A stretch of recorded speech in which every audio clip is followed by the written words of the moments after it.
But when you're just sitting at $71,000 and it's just staring you back in the face and you're like, here's $1,000, and it's like, I don't care, I'm still 70,000. Hello everybody and welcome back to the channel where you guys get to watch me go from being in over $140,000 worth of student loan debt and showing you guys my process of how I pay it off as quickly as I reasonably and possibly can. In today's video, we are going to be talking about something that I think is pretty exciting, as today, it's a Friday at the time of filming this, I got paid, and when I got paid, I did my typical transfer of my money to my student loan savings account. And today, while doing so, I noticed something pretty exciting, which we're going to talk about in this video, so stay tuned. Before we dive into that discussion, I first want to talk about where I'm currently at with my whole student loan debt payoff journey. This has been a very long journey that started back in 2018 when I graduated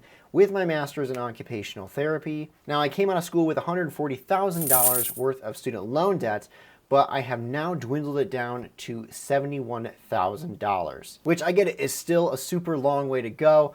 But at the current rate and my current trajectory of how I'm doing with paying off my loans, I think that by the end of next year, I will probably be completely student loan debt free. Now, normally at the end of the month, I make videos where I compare the previous month's debt payoff journey to how I'm currently doing, and I talk about how much money I was able to give that month. But because something kind of special happened today when I made my transfer, I wanted to make a student loan debt payoff update in the middle of the month, in the middle of June. The other important piece of information that I need to share with you guys, I am on a savings sprint until May of 2022 until September of 2022. And my goal for this savings sprint that I'm calling it is to save up $15,000 to make one big lump sum payment towards my government student loans.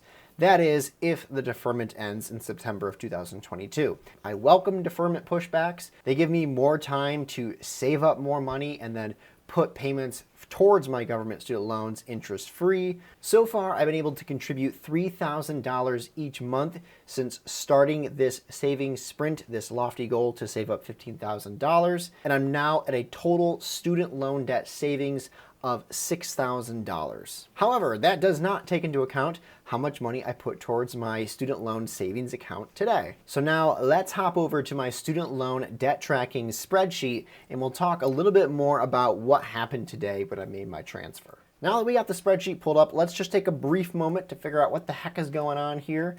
So far, these are all the loans that I have been paying off.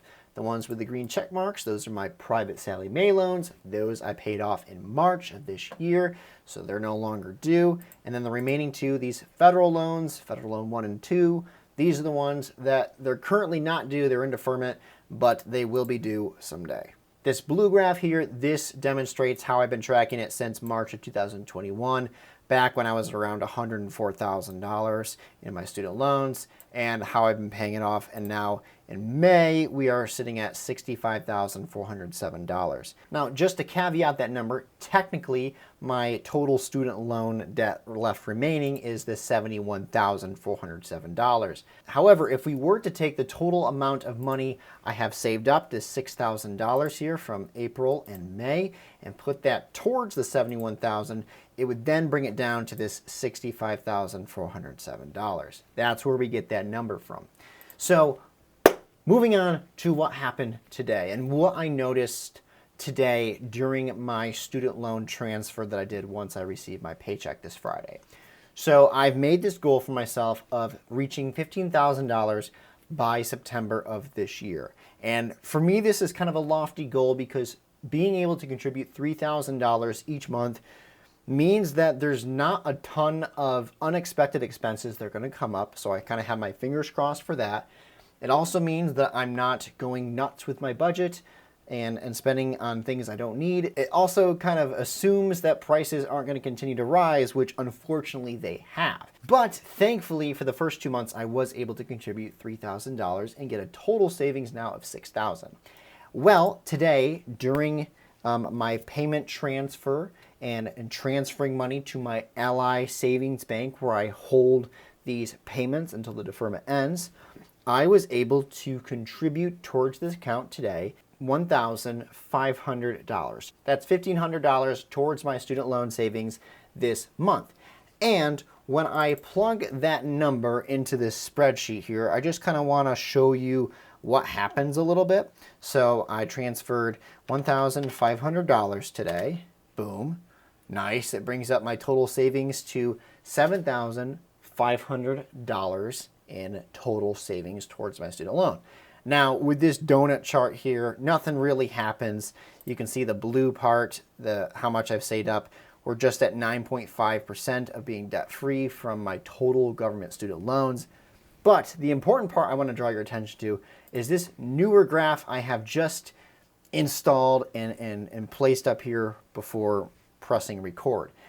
I notice that by contributing $1,500 today towards my saved student loan payments, I am now at 50% of reaching my $15,000 goal in September, which is a really encouraging thing because that means that I'm at halfway with my savings goal, but I'm not at the halfway timeline approach. So I guess I'm a little bit ahead of schedule is what I'm trying to say, which is nice to see. It's nice to see that I'm not only making progress, but making progress a little bit faster than I had even intended to. So today, when I made that transfer, I actually have it set up that in the Ally Savings Bank bucket that I use, it has a goal of 15,000. It shows it a little bit differently. I don't really feel comfortable showing that on my phone for these videos, but it has like this little bar and it shows you how far you are to making progress with your goal. And it was exactly at 50% today. And I was like, wow, that's really cool to see. That's really encouraging, and it just motivates me to continue looking for ways to maybe make an extra buck here or there, and also ways to cut expenses for my budget. I'll admit one of the ways that I go against my budget is I am so tempted when I'm out driving for work to stop in at like Dollar General's and just buy a bunch of snacks there that I can take with me in the car.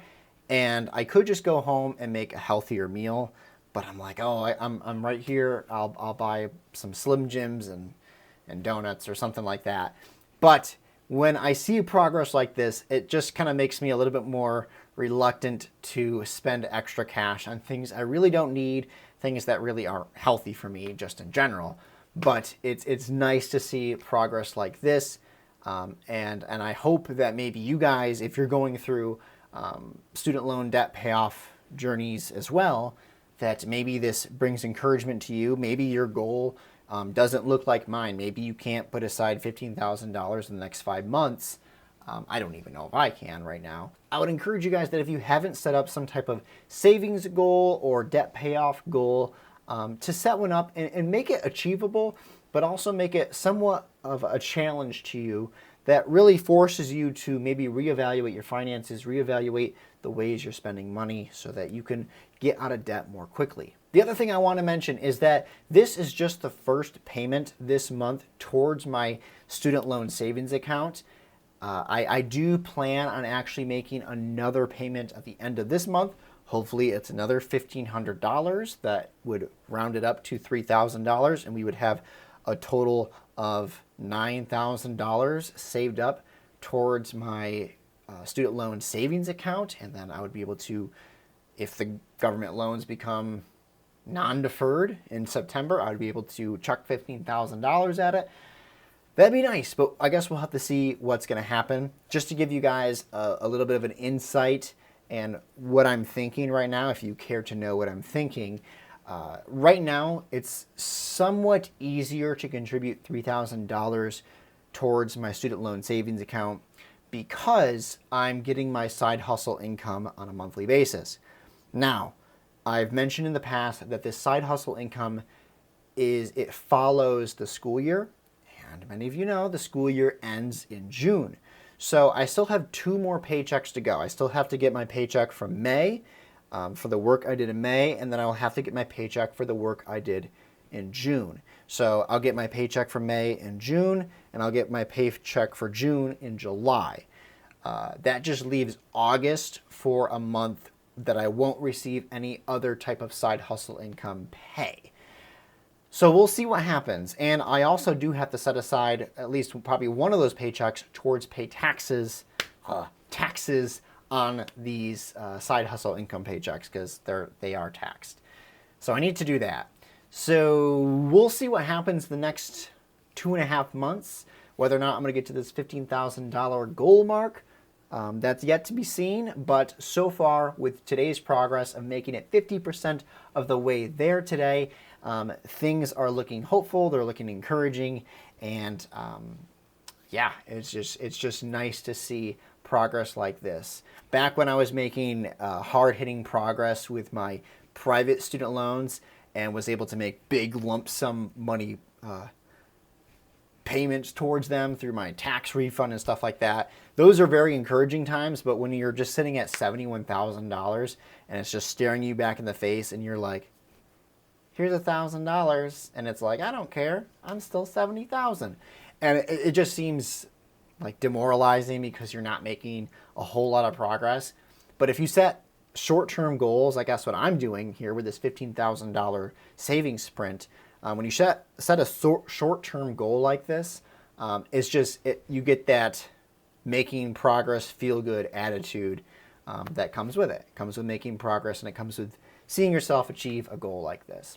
So thank you guys so much for tuning in to this mid-June student loan debt payoff update. If you guys like content like this of seeing someone track their financial progress in paying off their student loans, be sure to like this video if you haven't already, and also be sure to subscribe to the channel to follow me and my whole journey. Take care, and I will see you in the next video.